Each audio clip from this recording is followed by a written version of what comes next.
Bonjour et bienvenue dans la nouvelle formation que vous avez, c'est comment développer votre puissance et votre connexion spirituelle dans l'art de vivre. C'est une magie pour les débutants. On a vraiment axé pour bien commencer au niveau de la magie.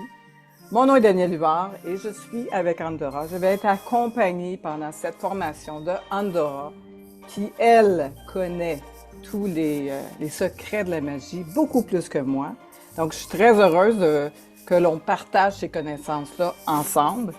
Et vous allez voir, vous allez avoir énormément de matériel pour bien commencer. C'est ça notre but. C'est vraiment une nouvelle forme d'art de vivre. C'est vraiment ça qu'on a choisi d'aller, de décider pour que ça soit vraiment facile. Vous savez, vous pouvez toujours revenir aux vidéos. Vous pouvez revoir votre formation à tous les jours si vous voulez. Elle est là, elle est dans la plateforme.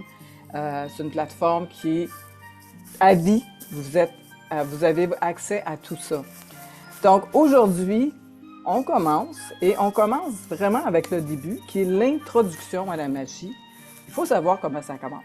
Donc, on va en parler, bien sûr. On va développer un peu plus. On va parler des fondements de la magie, de son histoire, des diverses traditions, des explorations, des pratiques de base, l'état d'esprit nécessaire à la pratique de la magie. Et ça, j'aime beaucoup parce que faut pas juste faire de la magie puis pas avoir un état d'esprit, une façon de vivre, parce que c'est vraiment ça qu'on fait. Et on va commencer tout de suite avec Andorra, qui va nous présenter tout ça. Donc aujourd'hui, on parle des fondements de la magie et c'est une introduction dans ce module, c'est de ça qu'on parle. Oui, bien sûr. D'abord, premièrement, la magie, c'est très ancien. Ça vient de très loin. Bien avant des religions qui se sont établies, on avait déjà la magie blanche, on avait déjà des connaissances en magie, que ce soit dans n'importe quel paramètre des années, des centaines d'années. La magie, c'est très ancien. Les pratiques sont très anciennes. Les chandelles, les huiles, les encens, tout ça, c'est les lunes. Vous avez entendu parler du loup-garou? Ça en est des choses encore. C'est des choses qui appartiennent au passé, mais qui font aussi partie de notre présent, qui font aussi partie de nos connaissances maintenant. Parce que vous en avez vu des films là-dessus, vous en avez vu des Harry Potter, vous l'avez regardé, comment ça fonctionne. C'est un petit peu dans ce style-là qu'on a choisi d'aller, nous. On veut pas que ce soit religion. On veut pas que ce soit pratique obligatoire. On veut pas que ce soit, ben là, on est à Humboldt, il faut faire le Humboldt. Non, on veut la liberté. On veut que vous soyez bien là-dedans. Mais on veut aussi que vous le fassiez bien. Alors, c'est important de bien comprendre ce qu'on va vous dire. Oui, c'est très ancien.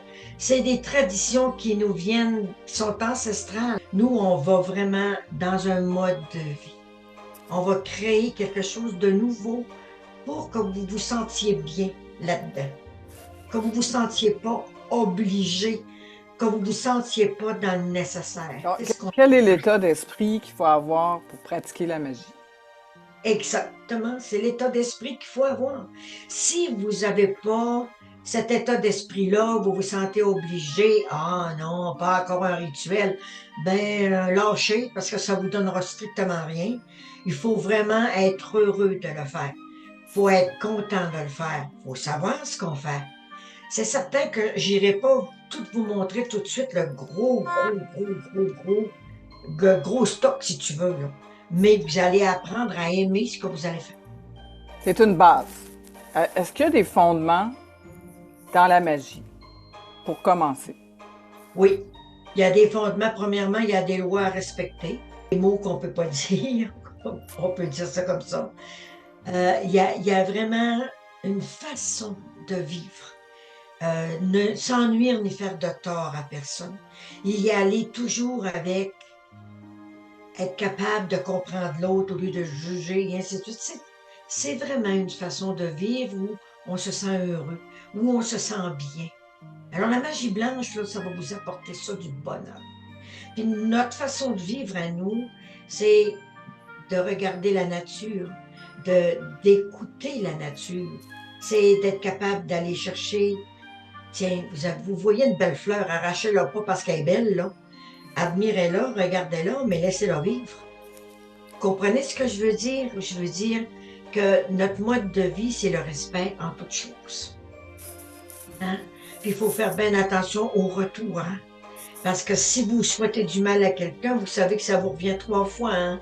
Alors, vous voyez, le mode de vie est différent de ce qu'on voit aujourd'hui. Hein? On apprend à vivre dans l'amour. On peut dire ça comme ça. De toute façon, c'est ça qu'on va développer durant toute notre formation. Ça va être des petites vidéos avec des astuces, des trucs, comment être, comment faire, pour que vous soyez capable de le refaire et de le refaire. Et le prochain module qu'on va vous parler, c'est un module qui est assez important. C'est l'éthique et les responsabilités de la pratique de la magie. Et on va, dans ce module, dans notre prochaine vidéo, c'est vraiment, cette base-là, elle doit toujours être là. Donc, si vous l'oubliez, vous pouvez revenir et les réécouter encore, parce que c'est le début, c'est pour ça qu'on a décidé vraiment de le mettre tout de suite après l'introduction de la vidéo. Donc, ce qu'on va faire, c'est qu'on va tout de suite aller vers la prochaine vidéo. On vous invite à cliquer sur notre prochaine vidéo et écouter vraiment attentivement les éthiques et responsabilités de la pratique de la magie.